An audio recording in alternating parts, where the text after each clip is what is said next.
আলহামদুলিল্লাহ, আপনাদের বহুল প্রতীক্ষিত ব্রাজিল নাটের নতুন স্টক চলে এসেছে। যারা প্রি অর্ডার করেছিলেন আজ পাঠিয়ে দিব ইনশাআল্লাহ। আর যারা নতুন করে অর্ডার করতে চাচ্ছেন, এই মসৃণ স্বাদ, ক্রাঞ্চি টেক্সচার ও সুপারফুডের পুষ্টিতে ভরপুর ব্রাজিল নাট, এগুলো কিন্তু আমাদের কাছে আপনারা পাবেন দুইটি সাইজে। একটি রয়েছে 250 গ্রামের প্যাকেট এবং আরেকটি থাকবে 500 গ্রামের সাইজে।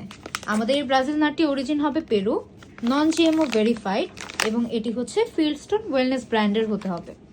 আমাদের এই ব্রাজিল নাটটিতে আপনারা পেয়ে যাবেন উচ্চমাত্রার energy, protein, magnesium, potassium, manganese, selenium সহ আরও সুপারফুডের যত পুষ্টিগুণ রয়েছে আপনারা সবগুলোই কিন্তু পেয়ে যাচ্ছেন এই একটি ব্রাজিল নাটেই। তাই দেরি না করে আজই অর্ডার করতে আমাদের ইনবক্স করে ফেলুন অথবা আমাদের ওয়েবসাইট ভিজিট করতে পারেন organiclifestylebd.com এ। তাছাড়া আমাদের কল করুন 01780411653 নম্বরে এবং আমাদের শপ ভিজিট করতে পারেন ঢাকা খিলক্ষেতে।